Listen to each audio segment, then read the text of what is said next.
레위기 13장 45절부터 보니까 나병에 들린 사람이 머리를 풀어 헤칩니다.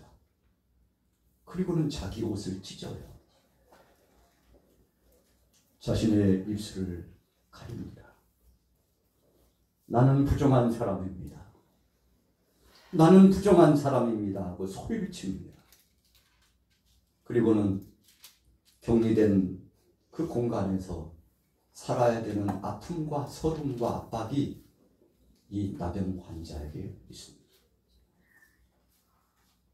그런데 오늘 본문 말씀에 보면 멀리서부터 사랑의 예수님을 향하여서 소리를 치고 치료받기를 원하고 회복되기를 원한다는 문맥의 말씀이 나타납니다.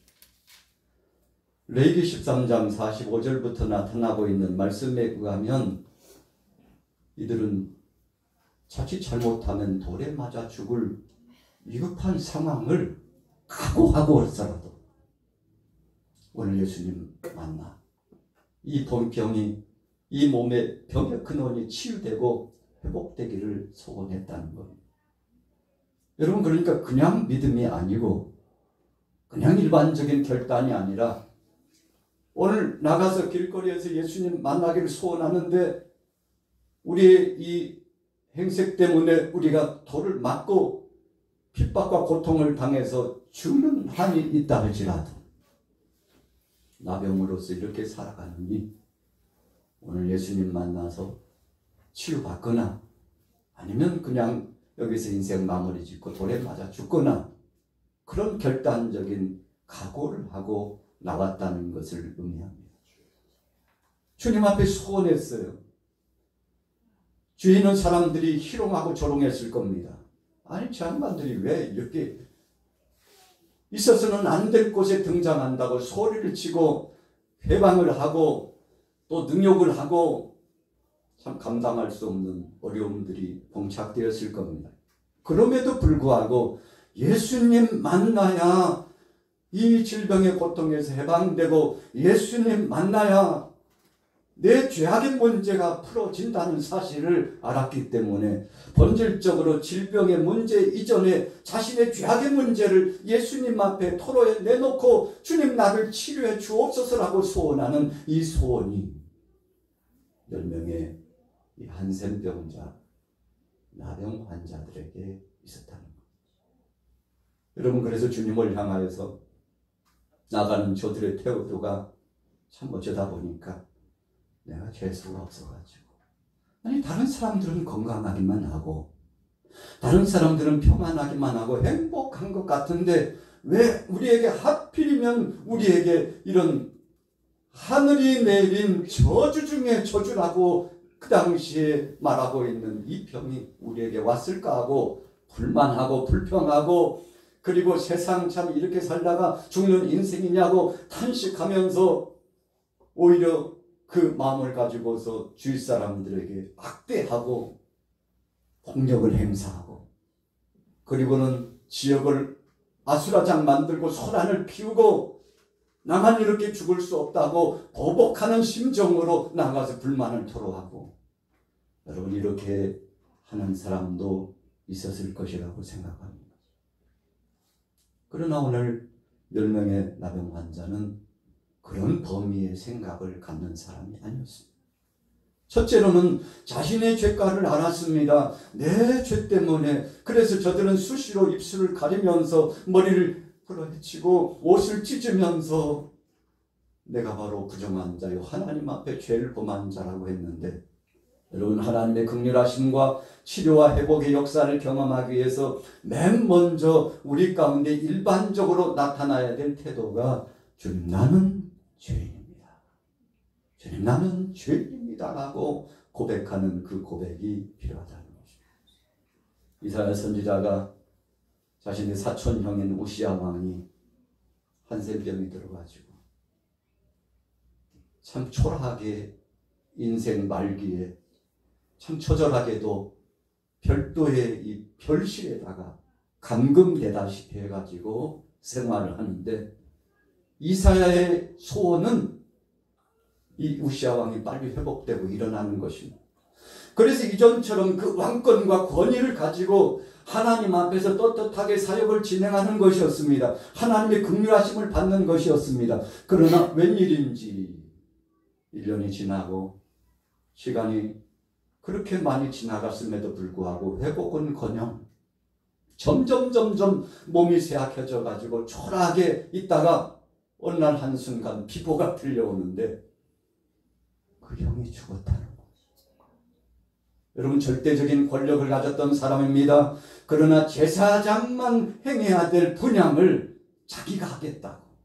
아니, 내가 이 나라의 왕인데 남 말고 꼭 제사장이 해야 된다는 법이 있냐고 라고 항거하고 제사장들이 그렇게 만류했죠. 왕이요, 아무리 왕의 권세가 하늘을 찌를 듯하고 왕이 이 땅에 내세우는 그 공적이 있다 할지라도 왕이 해서는 안 될 것이 있습니다. 빨리 그 자리에 내려오시라고. 왜 그 자리에 있냐고. 그것은 왕이 행할 것이 아니고 우리 제사장들이 할 것이라고 권면을 했죠. 그래서는 안 된다고 만류를 했죠. 그 선을, 라인을 넘어가서는 안 된다고 했죠. 그런데 선을 넘어갔어요. 당신들만 하는 법이 어디냐. 나도 할 수 있다. 여러분, 하나님의 뜻을 거스리고 분향하려고 하는 그 우시아 왕이 하나님께서 징치하셔서 마침내 질병의 고통이 찾아왔죠. 여러분, 하나님의 섭리요, 하나님의 뜻입니다. 하나님께서 하신 겁니다. 왜 그런 일이 나타났나요? 교만이 하늘을 찌를 듯 해가지고. 성경에 보니까 교만은 이렇게 정의하고 있습니다. 하나님의 뜻의 말씀을 거역하고 항거하고 불순종하고 나 자신이 하나님처럼 되려고 하는 자리에 앉았을 때 교만이라고 표현하죠. 여러분, 우시아 왕이 하나님 자리에 앉으려고 했어요. 하나님의 말씀의 법이 아니라 내 왕위와 왕권의 법이 더 크다고 생각했기 때문에 제사장들이 그래도 아끼는 마음으로 만류했는데도 그럼에도 불구하고 하나님의 말씀의 권위를 짓밟고 자신이 하나님 자리에, 제사장의 자리에 오르려고 했기 때문에 하나님께서 징치해가지고요, 참 한센병 들려가지고 왕권을 내려놓게 되고, 병색이 짙어지니까요, 이 사역을 진행할 수 없어요. 하고 싶지만 할 수 없어요. 그래서 법대로 그냥 격리돼가지고 한편에 있다가 초라하게 죽음을 당하게 되었잖아요. 이 광경을 이사야가 목도한 겁니다. 하나님, 한 사람의 인생이 저렇게 되는 것입니까? 하늘을 찌를 듯한 권세를 하나님이 주시고 나라 안에서 위대한 성업을 이루게 하신 그 하나님의 영광스러운 은혜를 감사치 않고 하나님 앞에 영광 돌리지 않고 그 영광을 자신이 독차지하려고 했던 바로 저 형이 저렇게 될 수밖에 없었던 그 모습, 나라가 위태한 상황이 됐잖아요. 여러분, 하나님의 은혜를 저버리니까 온통 주위가 아수라장이 되고 풍랑을 만난 파선하는 배처럼 그렇게 됐는데, 그래서 그가 성전에 나와가지고 가슴을 치면서 눈물을 흘리고 하나님 앞에 중보자로서 기도를 하고 자기 자신을 돌이켜보고 성찰하고 있는데, 하나님께서 성령의 능력의 권세를 통해서 이사야 선지자에게 입술의 할례 역사를 진행해 주시고 그에게 권능을 주시고 그의 귀를 열어주시고 그의 마음문을 열어주시고 하나님 은혜 가운데서 성령의 사람이 되니까 그때 하나님의 영음이 들려왔는데, 이 암울한 시대에, 폐역한 이 시대에 내 영광을 위해서 나를 위하여 대언해 줄 자 누가 나가서 이 일을 진행할까? 하나님의 영음이 귀에 들리고 마음속에 들리는데 견딜 수 없어요. 여러분, 하나님의 능력의 말씀이 임하면 불처럼 예레미야에게 임했던 것처럼 이사야 선지자에게 하나님의 능력의 말씀이 임하니까 주님, 누구긴요? 접니다요. 주님, 나를 보내주시옵소서. 내가 하나님 앞에 쓰임받기를 원합니다. 하나님의 영광을 위하여 대언자가 되길 원합니다. 주여 내가 여기 있사오니 나를 보내주시옵소서. 할렐루야. 여러분 이사야 선지자가 그냥 어쩌다 보니까 우연히 그런 고백을 하는 것이 아니고 그 엄청난 역사적인 무대 안에 나라 안팎의 그 왕권과 그리고 주위에 있는 그 국제 주변의 정세를 보고서 야 큰일 났구나. 하나님의 말씀을 경시하고 하나님의 뜻을 거스르는 것이 이런 엄청난 결과를 가져왔는데, 그렇다면 회복의 역사는 하나님 말씀을 쫓아 그 말씀 안에 순종하고 나가는 것이고 하나님 앞에 적극적으로 헌신하는 것인데, 주님 제가 여기 있습니다. 나를 보내주시옵소서. 여러분 하나님께서 영광을 받으신 것. 아브라함이 참 힘없고 약한 사람 아닙니까?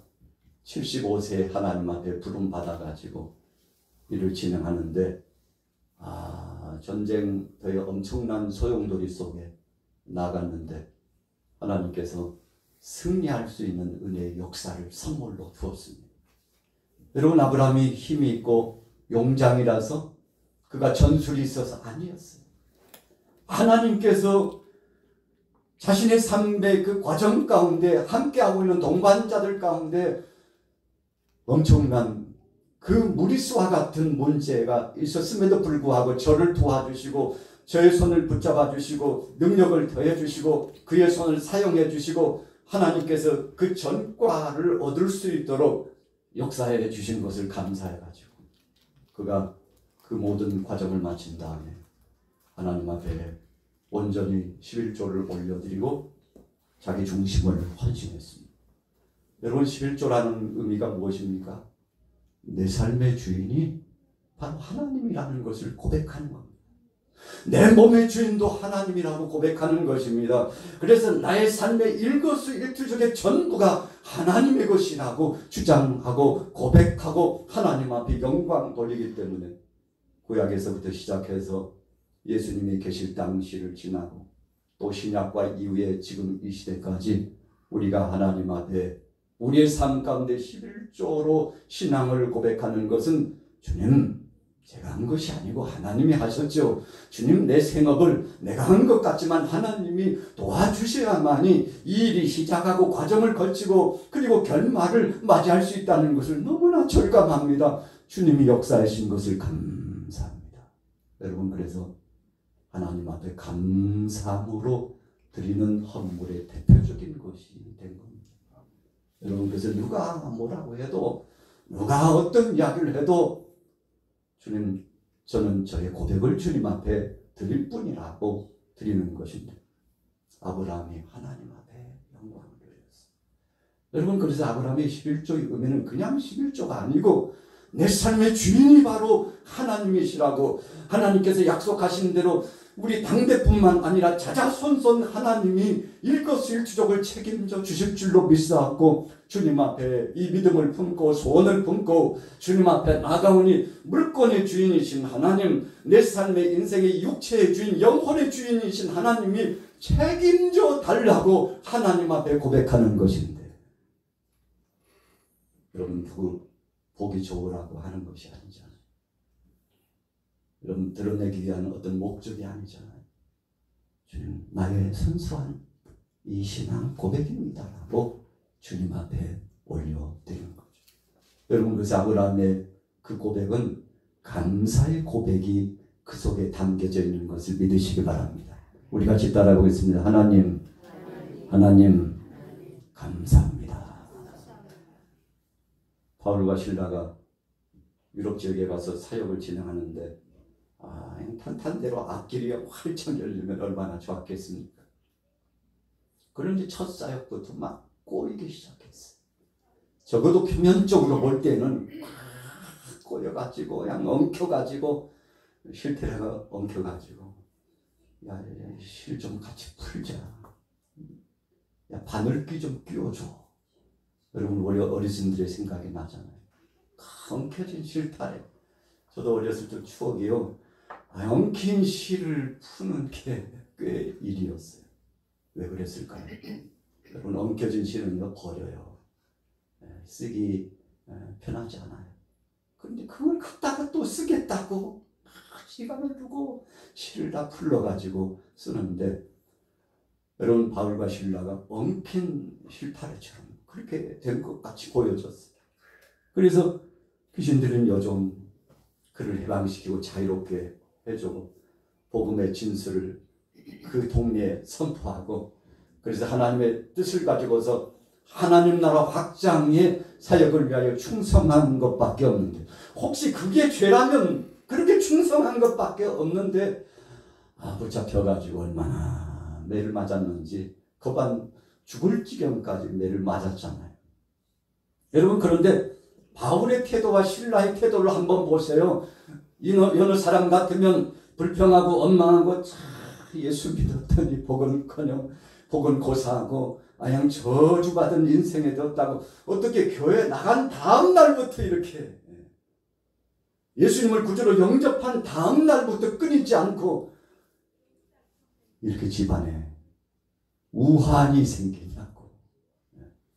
여러분, 샤머니즘 쪽으로 해석해가지고, 아이고 내가 잘못된 신을 믿게 됐나 봐. 다른 신이 우리 집에 있는데 그 신이 진노했나 봐 생각하고, 뭐 이런 생각, 저런 이유를 가지고서 하나님의 뜻을 거스리고 불평하고 악평하고.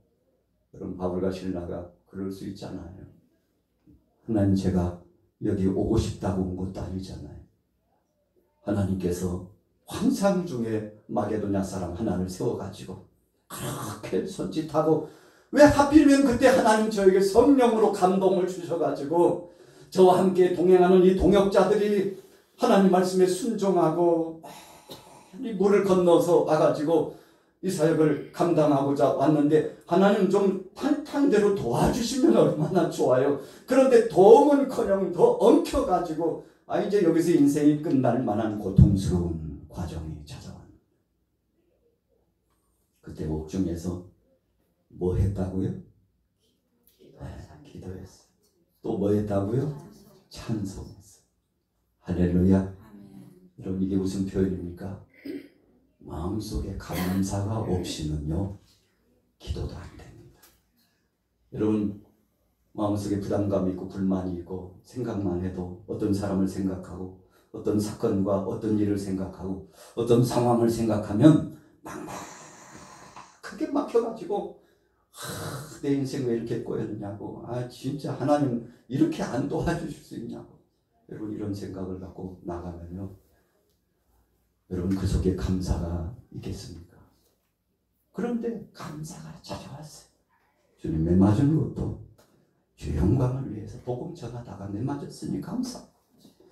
그 고통 중에 귀신에 들려가지고 괴로워하는 그 영혼, 그 속심령을 보고 알았기 때문에 예수 그리스도의 이름으로 귀신의 역사를 축출하고 자유롭게 하고 해방시켜줬는데, 주님, 그 여인이 행복해하고 감격스러워하는 그것이 떠오르고, 매 맞은 것은 다 잊어지고 공격당하고 핍박당하는 것은 다 잊어졌사오고, 주님, 이러다가 이 사역, 이 한 번의 사역으로 오늘 종전된다 할지라도, 내 삶이, 우리의 삶이 여기서 끝난다 할지라도 주님 감사해요.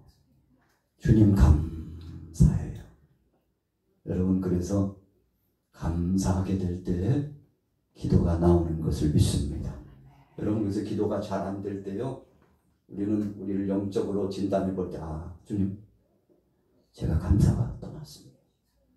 주님, 살아있는 것만도 감사한데, 건강 주신 것만도 감사한데, 현재 평이한 수준이지만 이 수준을 저에게 공급해 주신 것만도 감사한데, 주님, 내 마음이 언제부턴가 감사가 떠나고 입만 열면 불평, 악평, 비난, 조롱, 주님, 내 영혼이 병들었어요. 내 정신이 병들었고 내 입술과 내 심령이 병들었사온데, 주님, 치유하여 주옵소서. 치유하여 주옵소서.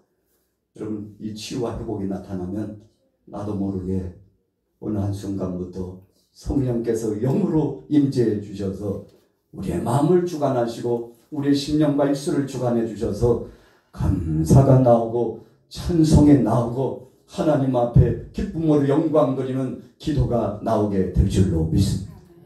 여러분 오늘 본문으로 돌아가 보세요. 참 그 상황이 얼마나 암울하고 힘듭니까? 그럼에도 불구하고 예수님을 찾고 주님 앞에 고대하는 심적으로 나가서 기대감을 갖고 청원했더니 우리 사랑의 예수님께서 외면치 않으시고 저들을 긍휼히 여겨주신 줄로 믿습니다. 왜요? 저들 가운데 주님의 은혜를 사모하고 하나님만이 해주실 수 있다는 소원이 있었기 때문에 그런 거죠. 본문으로 돌아가 볼까요? 우리 성경 같이 읽어보겠습니다. 11절에서 13절까지 우리 같이 한번 읽어보겠습니다. 시작. 멀리 서서 소리를 높여 이르되 예수 선생님이여 우리를 불쌍히 여기소서 하거늘. 여러분 우리를 불쌍히 여기소서 여기서부터 소리를 치고 주님 앞에 소원했는데 여러분 주님은 우리의 소원을 외면치 않으시고 절박한 상황 가운데 있을 때 주님 앞에 기도하면 주께서 들으시는 줄로 믿습니다.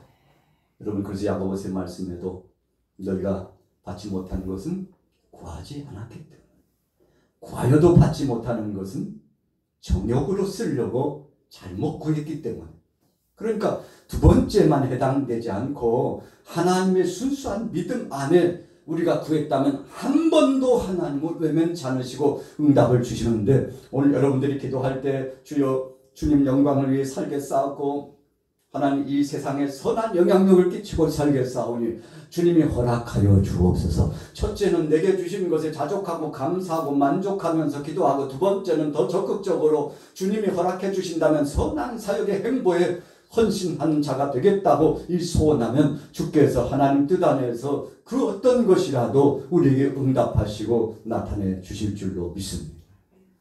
여러분 이것이 하나님의 뜻이라는 겁니다. 자 14절부터 같이 읽어볼게요. 시작. 보시고 이르시되 가서 제사장들에게 너희 몸을 보이라 하셨더니 그들이 가다가 깨끗함을 받은지라 그중 한 사람이 자기가 낳은 것을 보고 큰 소리로 하나님께 영광을 돌리며 돌아와. 오늘 본문 말씀 속에 첫 번째는 주님을 향하여서 사모하는 마음으로 갔다는 것이고요.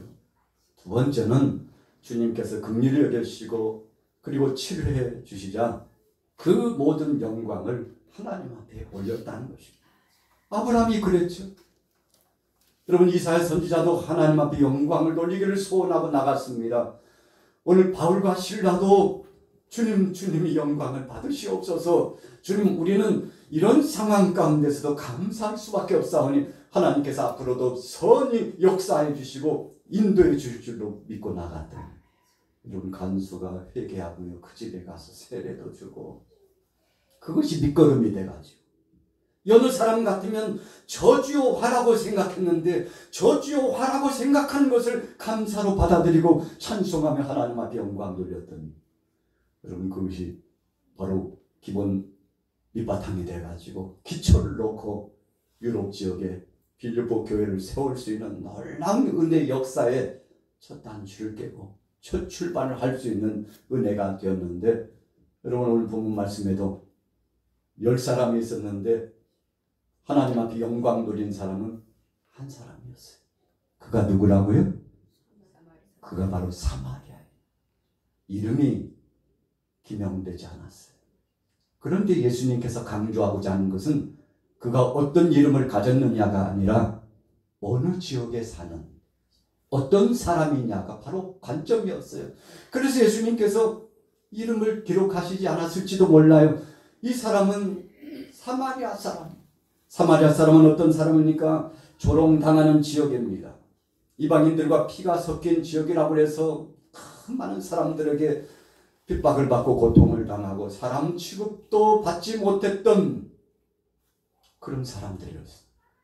그런데 그 중에 한 사람 감사할 것은 일도 없는 상황 같았는데 신분적으로 보고 그 지역적으로 보고 상황적으로 보고 개인적으로 봐도 감사할 것이 없고 하나님 앞에 영광 돌릴 것이 없을 것 같은 이 사람이 오히려 주님 앞에 나와서 맨 먼저 찾아와가지고 주님 감사합니다.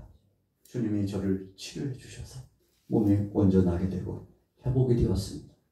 제사장에게 몸을 보이러 갔는데 가다가 치유를 받았습니다. 주님의 은혜입니다. 이 모든 영광을 하나님 앞에 올려드리고 주님 앞에 감사하고 살해하기 위해서 이 자리에 왔다고 고백하고 있지 않습니까?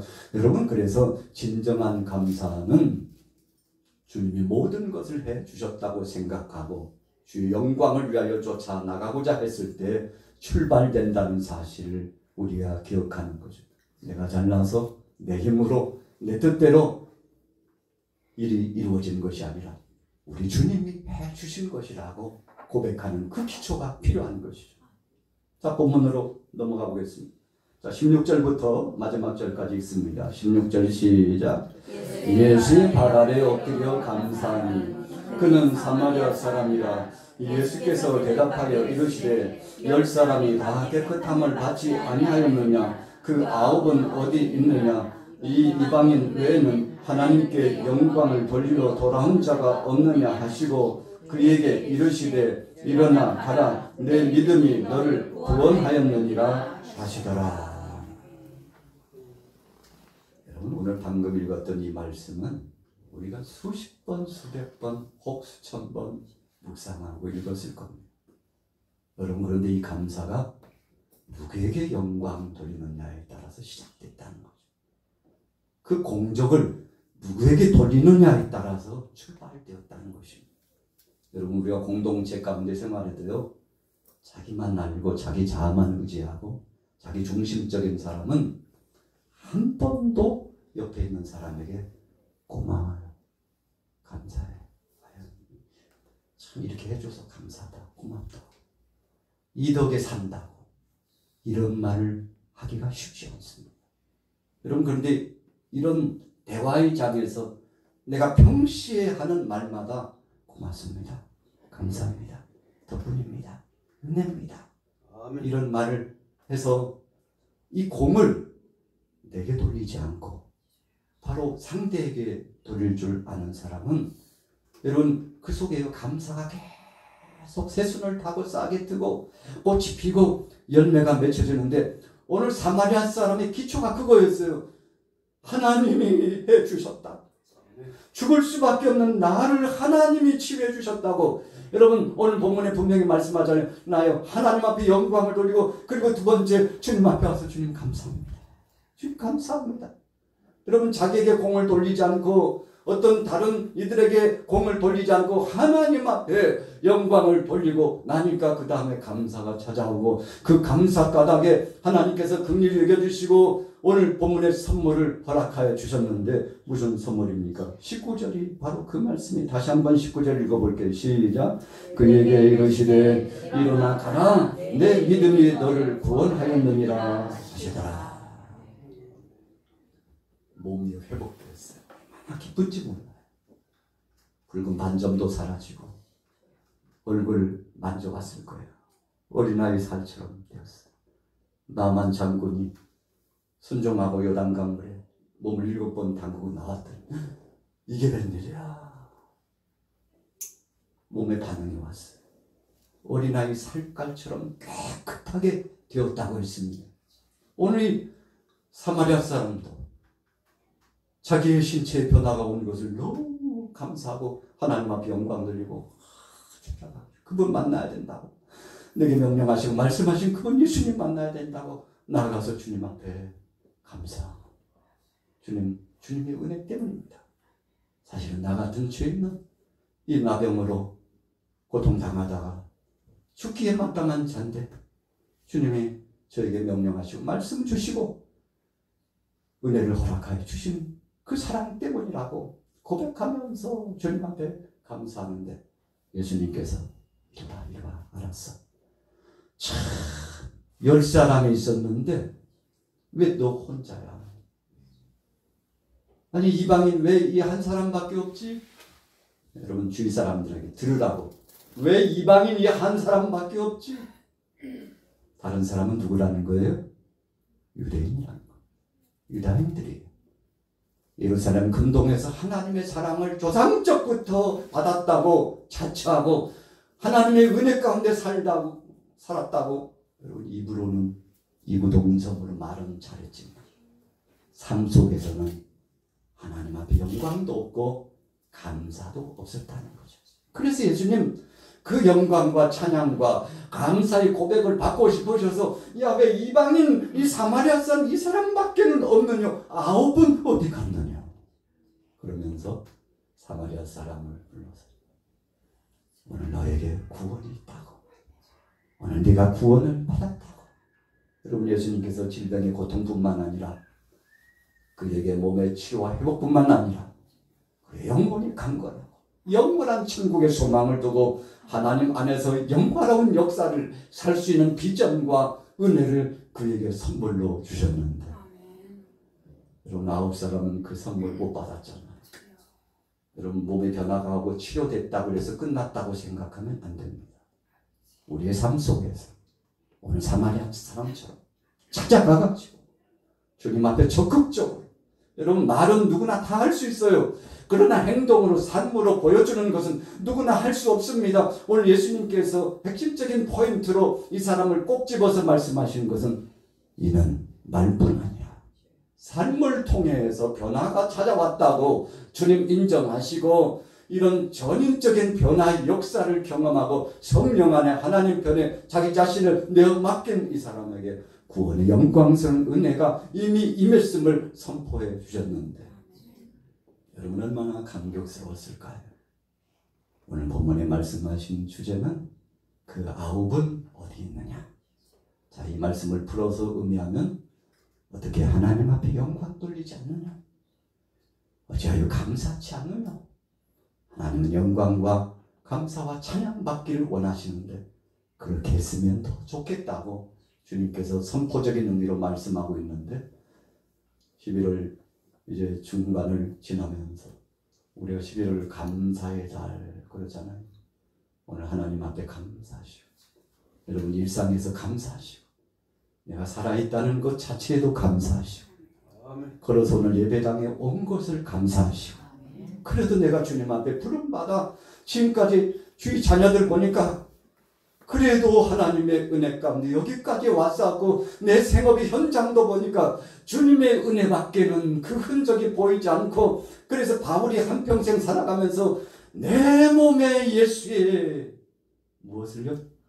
흔적을 지녔다. 오늘 여러분들의 몸에 정신의 영혼 가운데 이 육체에 주님의 흔적 십자가의 구속의 흔적을 지녀 믿음으로 승리하게 되시기를 예수님의 이름으로 축원합니다.